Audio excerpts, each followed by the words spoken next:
Éclairage sur un sujet de l'actualité économique. Taux de change à l'indicatif à l'interbancaire et au parallèle. Cours des principaux minerais de la RDC. Indice des prix à la consommation. C'est dans Jeudi Économie, chaque jeudi à 14 h après les infos. Et sa rediffusion jeudi 20 h. Jeudi Économie, émission présentée par Eric Ambago. Bonjour chers auditeurs, meilleurs vœux pour 2025. Bienvenue à votre magazine hebdomadaire Jeudi Économie. Que 2025 soit pour vous une année exceptionnelle, une année remplie de joie, les plus intenses, que l'amitié et l'amour vous accompagnent durant toute l'année. Et nous attendons aussi de vous des suggestions, des propositions d'ailleurs. Aujourd'hui, vous aurez la première innovation de cette émission. Ça sera un petit résumé du thème du jour avec notre invité. Ça sera en lingala. Et vous connaissez les rubriques, en plus de celles que je viens d'annoncer. Taux de change à l'indicatif et au parallèle. Vous aurez le cours des principales matières d'exportation du pays, le panel de la ménagère et un invité pour commenter un sujet de l'actualité économique. Commençons par le taux de change. Biro Matanda, bonjour. Meilleurs vœux pour 2025. C'est la première émission de l'année. Bonjour Eric Ambago et meilleurs vœux pour 2025. Quelle est la parité aujourd'hui franc-congolais, principale devise étrangère?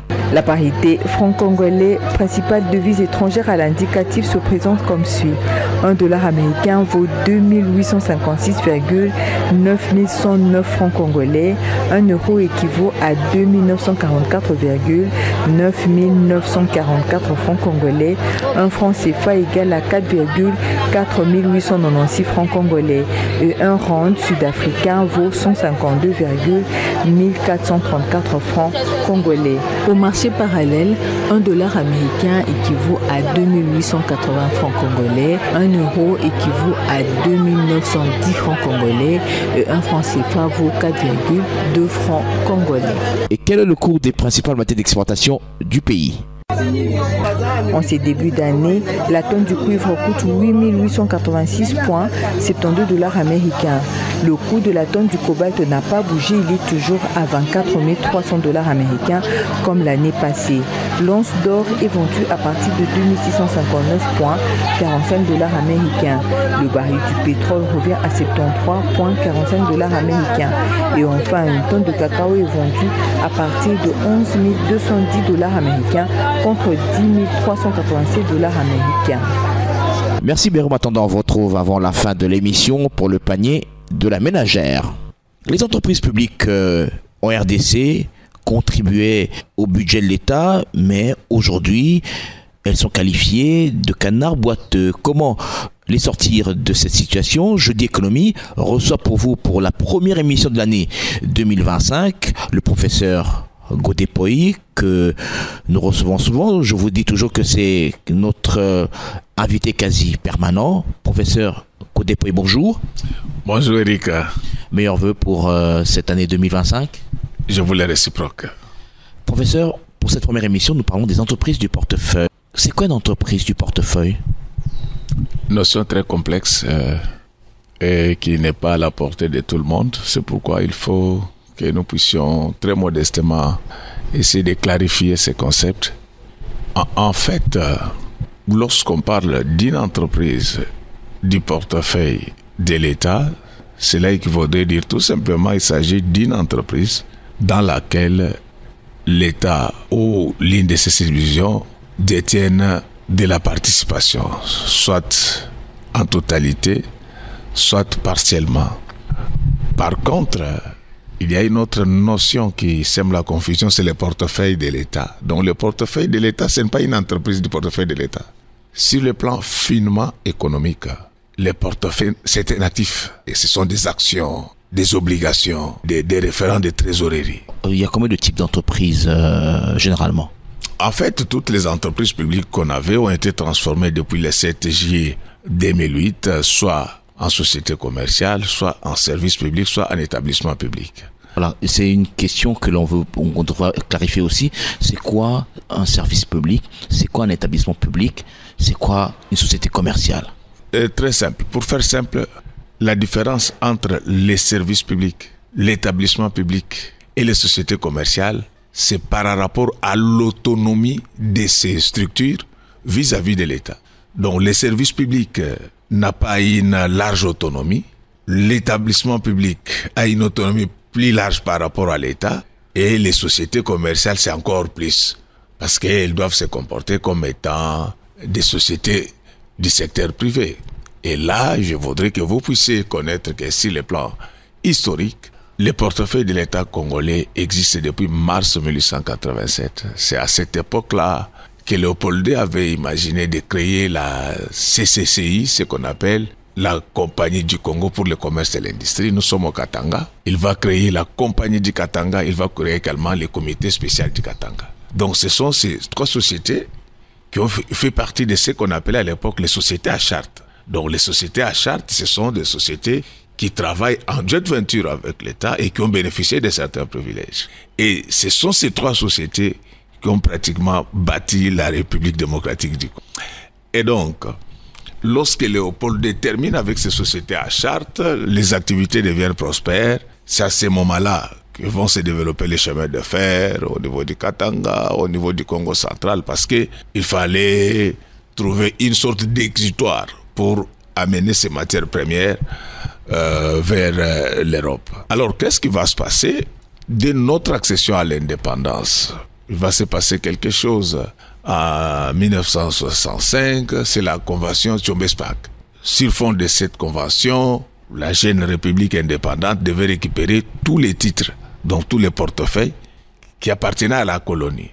Et c'est ce qui fait même l'objet d'une partie du contentieux belgo-zaïrois. Et en 1966, c'est la loi Bakajika. 1967, c'est la réforme monétaire. 1969, nous allons avoir notre code des investissements les plus libéral.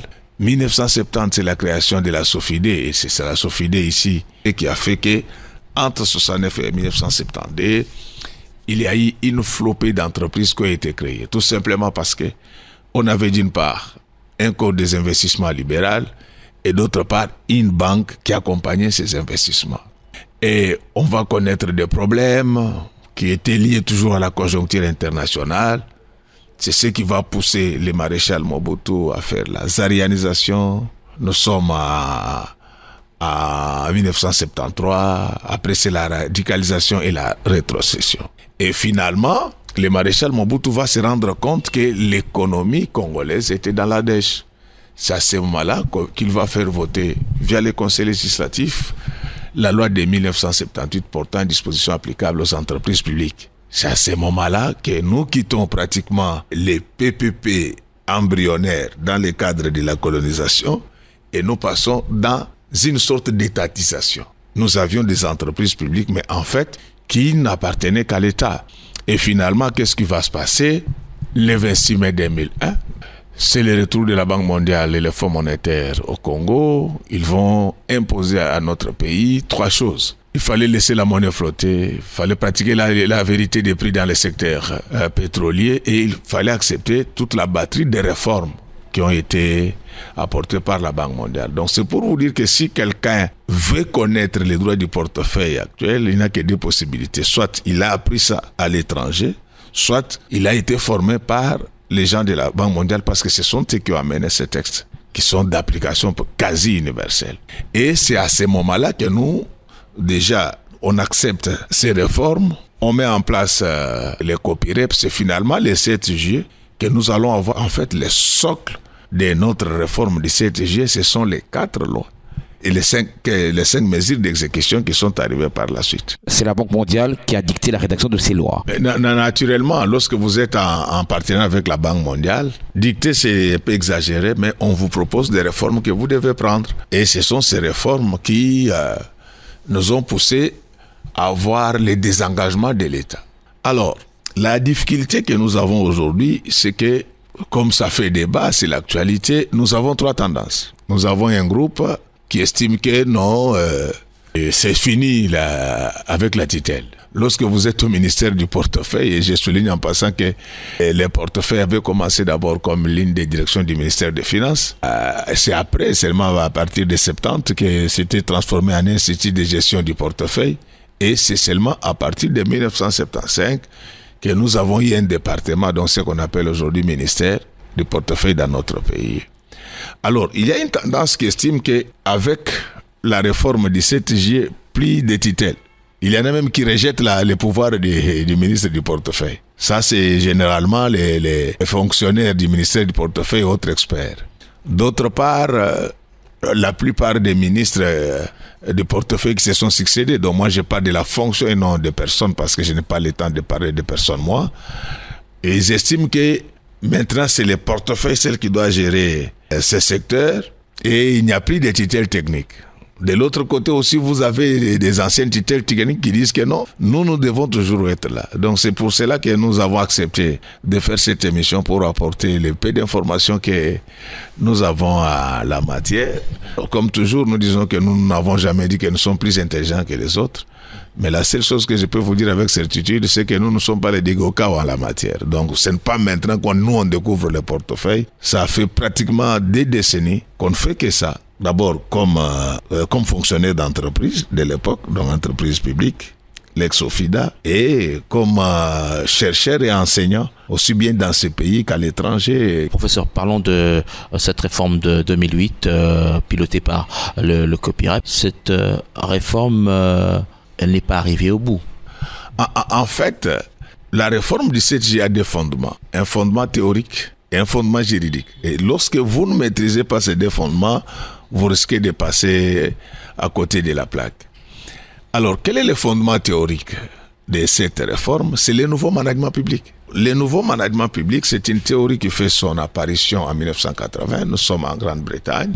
Le monde a constaté que l'État avait beaucoup d'argent, mais qu'il gaspillait. C'est ainsi que vous allez voir, aux États-Unis, on avait développé les PPBS, donc ce qu'on appelle le Planification Predicting Budgeting System. En France, on avait la stratégie qu'on appelle la rationalisation des choix. Donc, on devait lutter contre le gaspillage des moyens par les États. Et la Grande-Bretagne a été la première à mettre en place ces dispositifs qu'on appelle les NMP.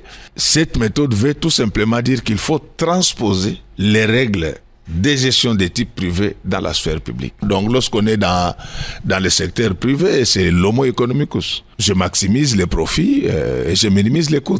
Mais lorsqu'on est dans la sphère publique, par moment, l'État poursuit des objectifs sociaux pour lesquels il ne prendra aucune dividende. Donc, avec le nouveau management public, on demande aux États de fonctionner un peu comme les privés. Et c'est ça les désengagements. Ces désengagements, il se fait à des niveaux. Ça peut être un désengagement lié au capital, tout comme il peut s'agir d'un désengagement lié à la gestion. Et comme il fallait formaliser, c'est à ce moment-là que les 4 lois fondamentales, donc 08/07, 08/08, 08/09 et 08/010, ont été mises en place pour lancer cette réforme. Et cela a eu comme mesure d'exécution les 5 décrets. Et vous allez voir que dans ces 4 textes de base, le premier texte parle des dispositions générales applicables à la transformation des entreprises. Le deuxième parle des dispositions générales applicables au désengagement. Le troisième parle des établissements publics. Et la 4e loi parle du portefeuille. Et là, je voudrais insister. Cette loi-là ne parle pas des entreprises du portefeuille. Elle parle de quoi? Il parle du portefeuille de l'État. Parce que pour ceux qui soutiennent la thèse selon laquelle le portefeuille, c'est l'affaire du ministère et rien d'autre, ils se focalisent sur l'article 8 de cette loi-là. Ils disent, la loi dit l'administration et la gestion du portefeuille de l'État relève du ministère du portefeuille. J'insiste là-dessus que je ne parle pas de personnes, je parle de la fonction. Mais c'est une mauvaise lecture. Je vous ai dit que sur le plan économique, un portefeuille, ce n'est pas une structure. Les portefeuilles, ce sont des actifs. Donc les parts dans une société. Voilà. Et là, je suis tout à fait d'accord que là, c'est le pouvoir exclusif du ministre du portefeuille. Mais à ne pas confondre avec les entreprises du portefeuille, c'est autre chose. Lorsque vous lisez la loi 08/10, à ses articles 2 et 3, On définit cela clairement. Les entreprises du portefeuille relèvent du ministre du portefeuille et des ministres des tutelles techniques. Alors pour comprendre cela, il faut d'abord connaître les sources du droit du portefeuille congolais. Lorsque nous parlons des sources du droit du portefeuille congolais, nous avons les 9 textes de base. 9 textes de base, donc 4 lois plus les 5 décrets. Il faut savoir que nous avons opté pour un libéralisme contrôlé. Donc il y a des entreprises dans ces pays qui ne fixent pas les prix de leurs biens. C'est le cas de la SNEL et de la Régie des eaux. Vous comprenez directement que lorsque vous parlez du droit du portefeuille congolais, il faut faire une lecture élastique pour incorporer cette dimension-là. La SNEL, la Régie des eaux, ce sont pas des sociétés commerciales à proprement parler. Non, ce sont des sociétés commerciales mais atypiques parce que c'est l'État qui fixe les prix. Donc lorsque vous voulez parler du droit du portefeuille congolais, vous n'allez pas vous cabrer seulement sur les 4 lois et les 5 décrets, mais il faut aller aussi également en droit économique. Et là, il ne faut pas être seulement économiste pour en parler. Vous devez être économiste, juriste, politiste et gestionnaire pour comprendre la nuance. Comme si cela ne suffisait pas, lors de la réforme, les sociétés commerciales fonctionnaient sous l'empire du décret royal de 1887, mais aujourd'hui, nous avons adhéré au droit de l'OHADA. Donc c'est ce qui fait que lorsque vous parlez aujourd'hui des sources du droit du portefeuille congolais, il y a les 4 lois, les 5 décrets, il y a les droits économiques congolais et il y a les droits de l'OHADA. C'est ainsi que vous allez constater que s'agissant du fonctionnement des entreprises, on nous renvoie tous au droit de l'OHADA. Pourquoi ?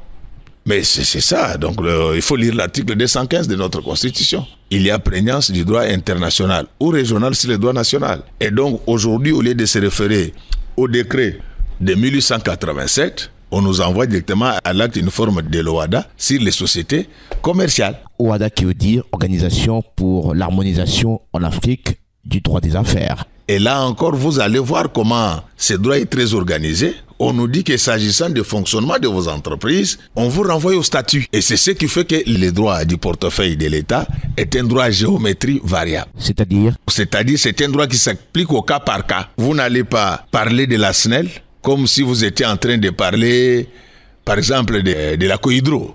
Donc la Cohydro, c'est du libéralisme pur, mais la SNEL, ce n'est pas du libéralisme pur. Et je voudrais insister sur la tutelle, que ceux qui ont des oreilles pour m'entendre et comprendre puissent bien suivre. Parce qu'il y a des gens qui vous disent que la tutelle technique n'existe plus. Mais moi, je vous pose une question. Lisez les 2 premières lois, 0807, 08/08. En leurs articles 6, qu'il s'agisse des conventions à signer avec les ministères des Finances, qu'il s'agisse des avis à émettre dans les désengagements, on dit que les ministères des services dont dépend ces sociétés-là doivent intervenir. Mais si les législateurs les retournent là-bas, vous êtes qui pour les faire partir? Le problème, c'est que les gens confondent les choses. Donc, la loi 08/010 qui parle du portefeuille ne parle pas des entreprises du portefeuille. J'insiste là-dessus. Si le plan finement économique, les portefeuilles, ce sont des actifs, c'est-à-dire les actions, les obligations et leurs pendants des trésoreries. Donc, en ce qui concerne l'actionnariat, je suis tout à fait d'accord que ça, c'est le pouvoir exclusif du ministre du portefeuille. Mais l'actionnariat, ce n'est pas les entreprises du portefeuille. Les entreprises, ce sont ces entreprises-là, là où l'État détient des actions et des obligations. Encore là, faudra-t-il dire que jusqu'à ce jour, nos sociétés commerciales n'ont qu'un seul actionnaire, c'est l'État congolais. C'est ce qui fait que lorsque vous lisez les statuts au niveau de leurs assemblées générales, l'État décide seul. Et dans ces contextes-là, les tutelles techniques ont un droit de regard sur ces entreprises. Je vais expliquer ça. Pour ceux qui disent que les tutelles techniques sui generis, dans le cas du nouveau management public, ces ministères-là, ce sont les 2 premières lois, 0807 et 0808, qui leur demandent d'intervenir, d'accompagner ces sociétés transformées. Alors, comment vous pouvez dire que ces ministères-là n'ont rien à dire, mais quand il faut signer des conventions de financement avec l'État, les législateurs disent qu'ils doivent être là. Quand il faut faire les désengagements, les législateurs disent qu'ils doivent être là. C'est que le fonctionnement des entreprises est renvoyé au statut. C'est dans les statuts qu'on va vous dire comment ça fonctionne. Et c'est ce qu'on a appelé tutelle technique. Sous l'empire de la loi de 1978, vous allez voir presque dans les statuts de toutes les entreprises, c'est ce qu'on présente aujourd'hui comme étant des censeurs. Et ces censeurs-là ont défini leur mission. Ils disent qu'ils sont là pour faire les contrôles et s'assurer que tout se fait selon les prescrits des statuts. C'est ce qu'on appelle en gestion, pour les gens qui ont fait de bonnes études de gestion, dans des institutions ayant la réputation de l'excellence. On appelle ça les contrôles des actes. Et vous allez voir que ces censeurs-là, on les invite même au conseil d'administration avec des voix consultatives. Pour sanctionner un mandataire, on n'a pas besoin d'un consensus entre le ministre du portefeuille et le ministre de tutelle. C'est le ministre du portefeuille qui prend la décision. Techniquement, comment ça doit se passer dans les pays des hommes normes? Je suis tout à fait d'accord que lorsqu'il faut formaliser la suspension des mandataires, il n'y a qu'une seule signature, c'est le ministère du portefeuille. Mais il y a plusieurs cas de figure. Il y a des choses que le ministre lui-même peut découvrir par le trichement de ses services. C'est ça où on dit qu'il y a des indices graves et concordants. Mais ceux qui parlent, évoquent cette disposition, ne lisent que l'article 8 du décret de 2013. Mais ils refusent de lire l'article 12 du même décret. Donc, à l'article 8, on dit que seul l'arrêté du ministre du portefeuille peut suspendre les mandataires.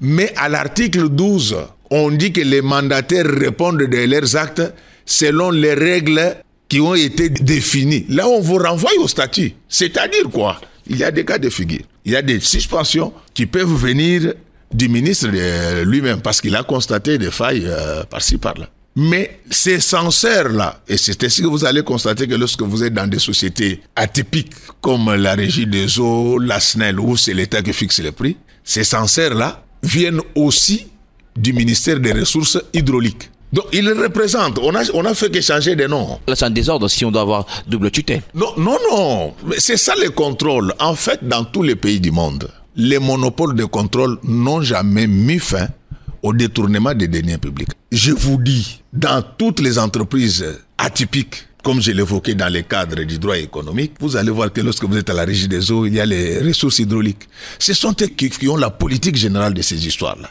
Ils jouent d'abord un rôle au niveau des assemblées générales. Ce sont eux qui font les contrôles des actes. Ils font rapport aux assemblées, mais on les invite aussi au conseil d'administration.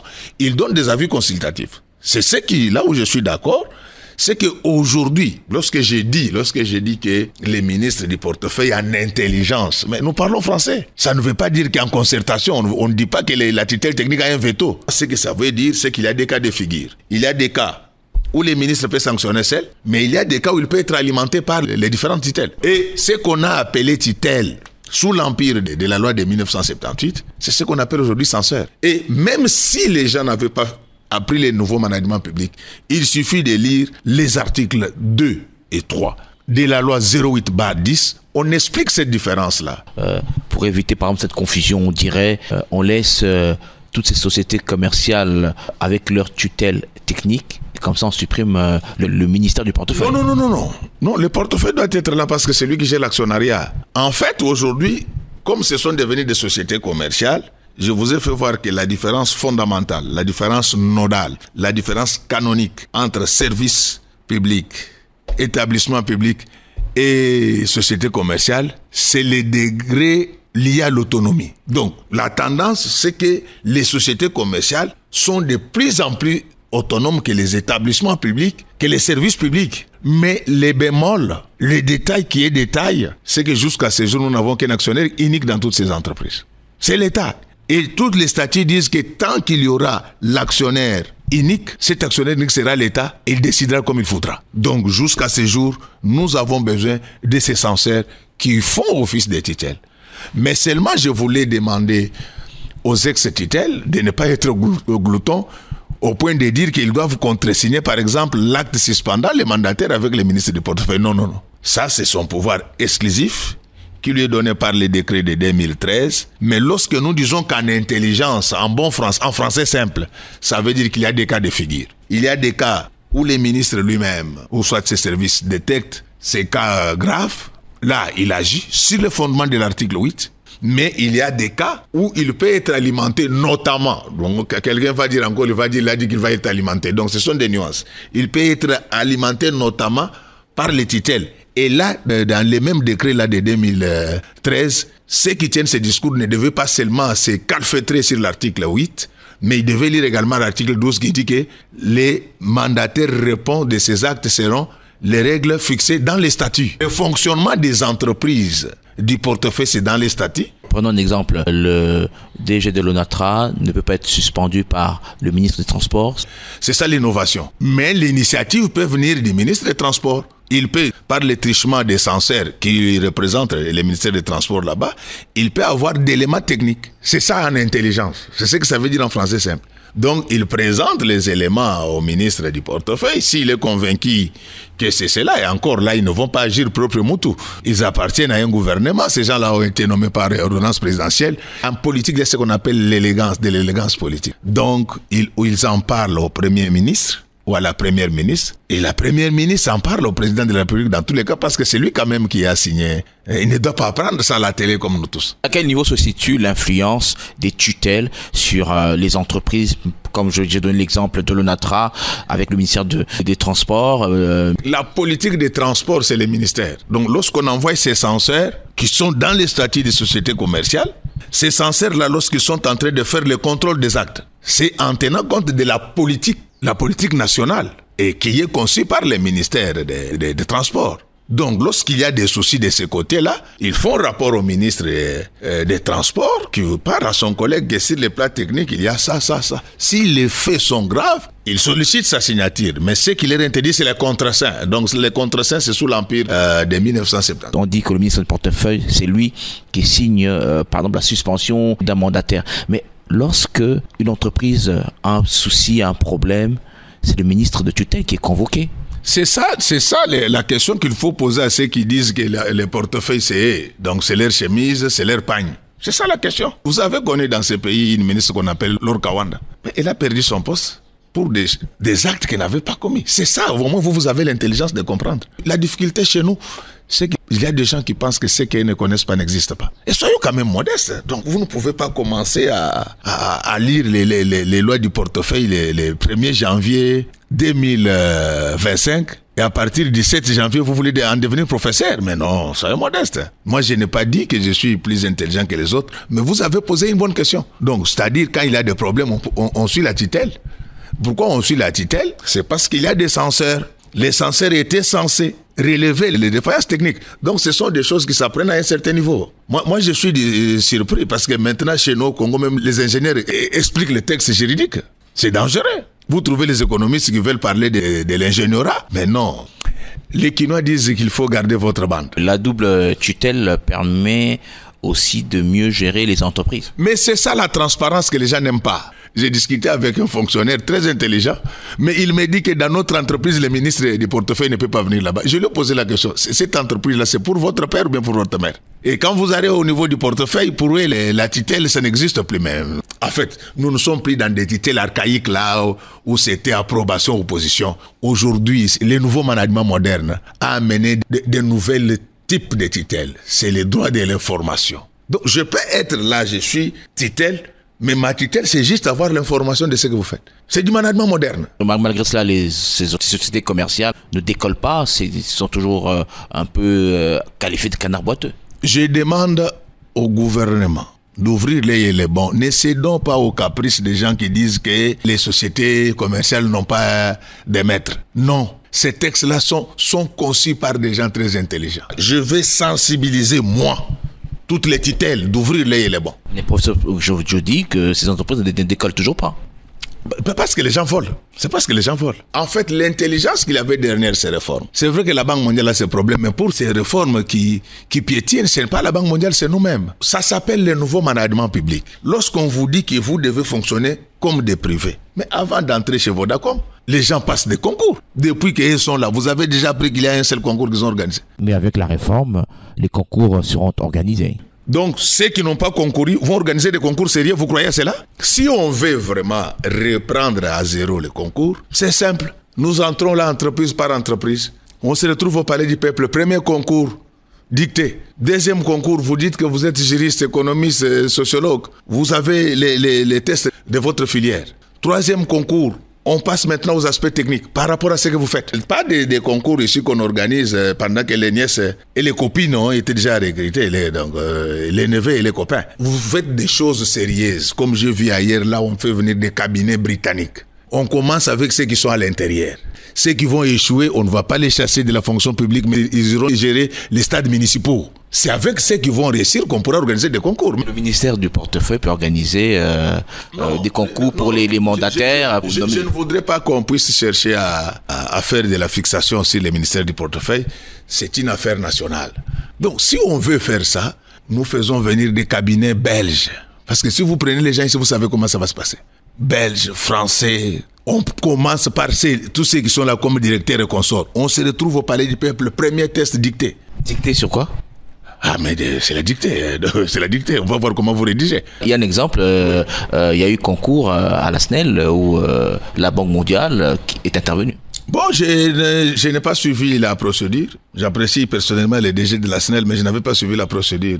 Pendant toute ma vie, je ne fais que ça. Donc moi aussi, dans ma vie, il y a des choses que je ne connais pas. Ma force, c'est que je ne parle pas des choses que je ne connais pas. Comment faire pour relancer ces entreprises et les remettre sur orbite pour qu'elles participent de manière substantielle au budget? Très simple. Si on veut relancer ces entreprises, on commence avec des concours sérieux. Tous ces gens-là qui gonflent là-bas, qui sont directeurs, consorts, on se retrouve au Palais du Peuple. Test. Au lieu d'aller même aller chercher les blancs, vous allez chercher les prêtres ici. Si les plans politiques nous attaquent, mais à ce conseil, les concours, ce sont des gens très sérieux. Vous mettez tous ces directeurs, les chefs de division, Palais du Peuple, premier test dicté. On tamise, c'est comme ça. Donc lorsque vous voulez manger des omelettes, il faut casser les œufs. Donc si la gouvernance est bonne, même si le cadre macroéconomique a des soucis, les entreprises peuvent sortir la tête. Oui, c'est vrai que le cadre macroéconomique tient tout en état, mais si la gouvernance est bonne, ça va marcher. D'ailleurs, vous devez savoir que dans ces entreprises-là, il y a des gens très intelligents qui sont des fois victimes de l'injustice. Parce que j'ai entendu les gens dire non, il ne faut pas politiser les entreprises. Mais ça a été politisé depuis 1960. Ceux qui sont là-bas n'ont jamais concouru. Ils sont arrivés là comme mais ce sont des politiciens. Donc il faut dépolitiser la gestion de ces entreprises du portefeuille. Non, le problème n'est pas de politiser ou pas. Le problème, c'est de faire de bons castings. Tout celui qui a de la compétence, il peut aller là-bas. Certainement qu'il y a quelqu'un qui va dire, mais lui, il parle parce qu'il est politique. Non, moi, je suis multicasquette. Je suis aussi enfant maison quelque part. Vous avez expliqué en long en large cette problématique. On va résumer un peu en lingala, professeur. Godé Poye Bisa Biso, société à Congo, Izoko Kendelibo Sote, et Singil Kosala Nini Pote, société Wana, et participer na budget mboka. Na lingna Ibisa, na baimboka, o bayebi lisolo ankita na bisote, bayeba boye. Soko lelo Congo etongama euta na ba société misato oto bengaki na lopoto société à charte CCCI compagnie de Katanga comité spécial de Katanga ba société wana esaki malamu Nzambi Léopold D azaki kopona bato ya mayele makasi bato bayebaki musala pe bato baboya moyibi na kanyaka tala ba société misato wana nde esala Congo yo lelo soko ba entreprise na biso kotambo ya malamu te ekoma COP okomona moto ya mayele oya boya moyibi batie pembeni batie moyibi po bakabola kambongo soko lelo tolingi ba société na biso etombama toluka bato ya mayele makasi baboya moyibi baboya kanyaka bokomona ete ba société na biso ekobuta soko Banque mondiale a sengaki biso le 7 juillet 2008 to komisa yango ba société commerciale Banque mondiale a lingaki to kamba yango ndenge bakambaka ba société privée na peso ndakisa okokende Vodacom te obandi musala ndenge bato bazokende obanda musala chez Kamine oh mwana ya ndeko ya tata mwasi ya il faut ça concours.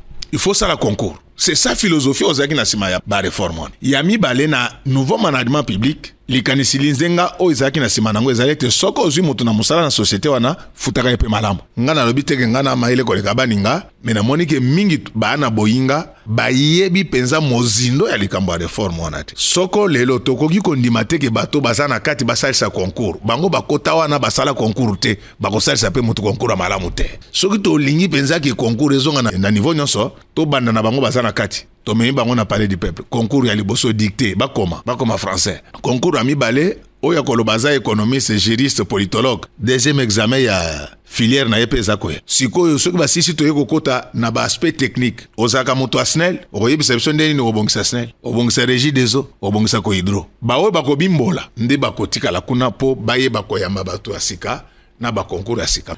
Merci professeur pour ce résumé en lingala qui parlait justement de comment relancer ces entreprises du portefeuille. Je vous rappelle que notre invité c'est le professeur Godé Poye, professeur en économie, Place au panier de la ménagère avec Béro Matanda. Eric, après les fêtes de fin d'année, les prix de certaines denrées alimentaires ont été revus à la baisse. Il s'agit notamment de chinchards. Ces poissons qui se faisaient rares ont repris leur place de choix dans les chambres froides. Le carton qui était arrivé jusqu'à 91 $ américains coûte actuellement 85 voire 88 $ américains. Le kilo qui était à 12 000 francs est vendu actuellement à 10 000 francs congolais. Mais cette baisse ne concerne que les chinchards. D'ailleurs, les 25 plus sont introuvables. Il n'y a que les 18 et les 20 plus sur le marché. C'est selon un tenancier d'une chambre froide située au grand marché de Kinshasa. Les autres vivres frais ont gardé les prix de la semaine passée. La viande par exemple, le carton coûte 135 $ américains et le kilo est à 22 000 francs congolais. Le prix du poulet varie entre 12 et 15 000 francs congolais, c'est selon le poids. Un carton de cuisses de poulet est à 22 $, le kilo est à 9 000 francs. Un carton de tripes est à 29 $ américains. Un carton de pieds de porc coûte 18 $ américains. Le kilo est à 8 000 francs. Un carton de gésier revient à 24 $ et le kilo. Les prix des bananes plantains ont aussi été revus à la baisse. Le régime qui coûtait 80 000 francs pendant les fêtes coûte présentement 40 voire 30 000 francs congolais. Un tas de bananes plantains est redevenu à 5 000 voire 10 000 francs congolais. Il était à 30 000 voire 40 000 francs congolais. D'autres denrées de première nécessité telles que la semoule, le sac de 25 kg revient à 56 000 francs comme la semaine passée. Il était vendu à ce prix pendant la période festive. Un sac de riz de 25 kg coûte 76 000 francs comme pendant les fêtes. Un bidon d'huile de 5 litres varie toujours entre 28 et 30 000 francs. Le prix n'a pas changé. Une mesurette ou écolo de maïs coûte 3 500 francs congolais comme la semaine passée. Un plateau d'œufs qui coûtait 18 000 francs revient à 22 voire 23 000 francs congolais. Les œufs se font quand même rares en cette période. Une mesurette ou écolo de farine de froment revient à 5 000 francs. Un pain coûte depuis quelques semaines 500 francs congolais. Celui de 200 francs n'est plus fabriqué. Au marché Ziguida, le prix des haricots ont été stabilisés. Après les fêtes, pendant cette deuxième semaine du mois de janvier, la mesurette ou coco la plus chère coûte 4 500 francs congolais au lieu de 5 000 francs comme il y a quelques semaines. Les haricots dénommés délavés sont à 3 600 francs congolais la mesurette ou coco. Les milaïs sont à 3 800 la mesurette. Les bilbil coûtent 4 500 francs pour une mesurette ou coco. Un carton de poisson salé coûte 65 $. Le kilo est à 22 000 francs congolais comme la semaine passée. Au marché Apollo, les poissons fumés se font rares. Selon une vendeuse, à la fin du mois de décembre, les commerçants n'amènent pas la marchandise à Kinshasa. Ils préfèrent d'abord passer les fêtes dans leur milieu respectif. Cette situation entraîne l'augmentation des prix des poissons fumés sur le marché. Un tas de poissons mungusu, par exemple, varie entre 30 et 100 000 francs. Celui de Ngolo coûte 10 000 voire 20 000 francs congolais. Celui de Nzombo varie entre 30 et 100 000 francs congolais. Un ananas est vendu à partir de 2 000 francs. Ils inondent le marché depuis près de 3 semaines. Une pastèque est vendue jusqu'à 20 000 francs congolais. Les safous sont très visibles sous les étalages. C'est la saison. Un tas de 3 ou 4 safous coûte 2 000, 3 000 ou 5 000 francs congolais. Merci Béro Matanda, on vous retrouve la semaine prochaine avec vos différentes rubriques. Alors, professeur, on s'achemine vers la fin de cette émission. Quelques questions rapidement avant de nous séparer. Vous venez de suivre le panier de la ménagère. Il y a eu une révision à la baisse des prix de certains produits, principalement le chinchard. On voit réduction de 10 $, mais pas encore des autres produits sur le marché, le poulet, l'huile. Ce que j'ai dit, je le répéterai même devant un fusil. Dans ce gouvernement, au moins 70% des membres de ce gouvernement, il y a des gens qui ne devaient pas être là. Je vous disais que vous ne verrez rien. Finances publiques, en 2024, vous avez publié sur votre compte X, les assignations n'ont pas été atteintes, alors que le gouvernement affirme que les assignations ont été atteintes, notamment pour toutes les régies financières. Vous ne pouvez pas dire que vous avez atteint vos assignations sans tenir compte de l'incidence de l'inflation. J'apprécie les efforts qui ont été fournis. Mais la vérité, c'est que c'est l'inflation qui a fait qu'on puisse atteindre ces assignations. L'Union européenne a menacé de sanctionner le cacao congolais à cause de problèmes de sécurité. Vous avez réagi à ce sujet? À cette question, je demande à notre gouvernement d'être très prudent. L'Union européenne n'a pas agi au hasard. Il n'y a pas longtemps, la Chine a fait une offre cacaoyère à l'Union européenne. C'est quand ils ont eu cette offre-là qu'ils ont levé l'option de saboter les cacao africains. Lorsque j'entends les gens dire, mais s'ils les refusent, nous irons vendre en Inde. Mais vous ne connaissez pas les habitudes alimentaires des Indiens. Demandez à tous ceux qui ont été déjà à New Delhi. Les Indiens sont convaincus que les chocolats sont porteurs de maladies. Donc tout ce que nous demandons aux Africains, combattons les vols et les détournements, organisons notre économie et les Occidentaux apprendront à nous respecter. Le SMIC a été réajusté de 7 075 francs congolais à 14 500 francs congolais. Vous dites que c'est une bonne mesure sociale, mais vous dites que ça viole la loi. Comment? On a augmenté le pouvoir d'achat. Ça va faire qu'on ait beaucoup de recettes, mais il faut soigner la forme. Lorsque vous lisez l'article 225 de notre Code du travail, il est clairement dit qu'avant de faire cet ajustement, il faut toujours avoir l'avis du Conseil national du travail. Il y a un comité de suivi. La loi dit qu'il faut un avis préalable. Je me suis renseigné, cet avis n'a pas été obtenu. De deux, il fallait que, au nom de la théorie de l'acte contraire, que cette bonne mesure soit portée par un décret de la première ministre. Mais sinon, moi j'apprécie la mesure, j'attends le 1er février, j'en serai bénéficiaire. Tout ce que je demande, c'est que si les ministres peuvent contacter rapidement le Conseil national du travail pour qu'ils harmonisent et voir comment la première ministre elle-même peut prendre les décrets. Le budget 2025 sera exécuté, vous pensez? Je ne voulais pas être un prophète de malheur, mais si on change certaines personnes, ça pourra marcher. Je rappelle que notre invité, c'était le premier invité de l'année, c'était le professeur Godé-Poy. Professeur, merci d'avoir répondu à la première invitation de l'année de Jeudi Économie. C'est un grand plaisir. Je voulais dire à tous les amis que moi, les scientifiques, c'est le prêtre du monde contemporain. Je ne me laisserai influencer par personne. Je ne dirai que la vérité. Et ce que je fais, c'est sans rancœur ni rancune et sans calcul politique aucun. Je le fais depuis Mobutu. Donc, s'il y a des gens qui pensent qu'on le fait contre eux et ils se trompent, que Dieu le pardonne, nous insistons, nous le disons avec beaucoup d'autorité, que l'étiquette technique, c'est ce qu'on appelle aujourd'hui les censeurs. Merci à Miguel Ménal, le réalisateur. Merci à vous, chers auditeurs. Vous pourrez suivre cette émission sur notre page Facebook Jeudi Économie avec Eric Kambago. À très bientôt.